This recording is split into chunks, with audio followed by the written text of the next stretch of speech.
হযরত ওমর রাদিয়াল্লাহু তাআলা আনহু সর্বপ্রথম যখন তিনি ক্ষমতায় আসেন আবু বকরের পরে, ক্ষমতা আসার পরে হযরত ওমর রাদিয়াল্লাহু তাআলা আনহু বলেছেন, যদি আমার মহল্লার ভিতরে, আমার রাষ্ট্রের ভিতরে কেউ যদি মদ এবং কোন প্রকার মাদক দ্রব্য যদি গ্রহণ করে তার শাস্তি হবে।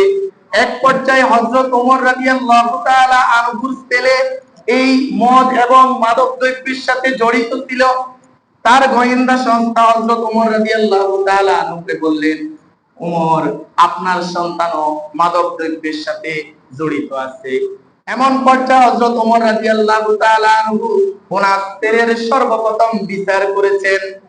যখন তিনি ছেলের প্রমাণিত হয়ে গেছেন তিনি ছেলে মাদক দ্রব্যের সাথে জড়িত, হযরত ওমর রাদিয়াল্লাহু তাআলা আনহু 100 দৌড়া দেওয়ার জন্য নির্দেশ দিয়েছেন রাষ্ট্রীয়ভাবে। হযরত ওমর রাদিয়াল্লাহু তাআলা আনহুর এই শাসনটা এমন শাসন ছিল, হযরত ওমর রাদিয়াল্লাহু তাআলা আনহু ওনার সন্তানকে দৌড়া দেওয়া স্টার্ট করেছে।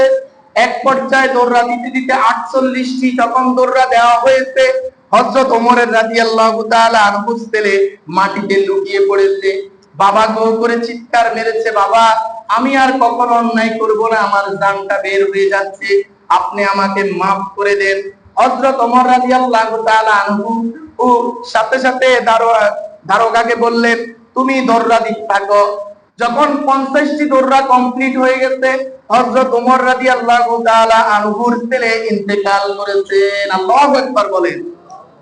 ইন্তেকাল করার পরে হযরত ওমর রাদিয়াল্লাহু তাআলা আনহুকে ওনার মন্ত্রিসভা বলতেছে, আপনি এবার থামেন, তার 50টি বেতের পর তো সে মারাই গেছে, আর 50টি বেত মাফ করে দেন। হযরত ওমর রাদিয়াল্লাহু তাআলা আনহু বললেন, দুনিয়ার শাস্তি আমি দুনিয়াতে আমার সন্তানকে দিতে চাই, যেন আমার সন্তানকে আল্লাহ পাক রব্বুল আলামিন আখিরাতে maaf করে দেয়। সুবহানাল্লাহ। কোন রিওয়ায়াতে এসেছে লাশের উপরে আরো 50টি দৌড়া দেওয়া হয়েছে। কোন রিওয়ায়াতে এসেছে সবাই কথার পরিপ্রেক্ষিতে যখন তাকে দাফন কমপ্লিট করে ফেলানো হয়েছে, হযরত ওমর নির্দেশ দিয়েছে কবরের উপরে আরো 50টি বেত দিয়ে দাও। সুবহানাল্লাহ বলেন।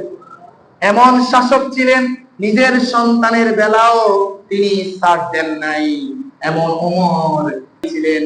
আর ক্ষমতায় অবস্থায় প্রতিটি মানুষকে বুঝিয়ে দিয়েছেন ক্ষমতা কিভাবে চালাতে হয় জেনে নাও। সুবহানাল্লাহ, সুবহানাল্লাহ।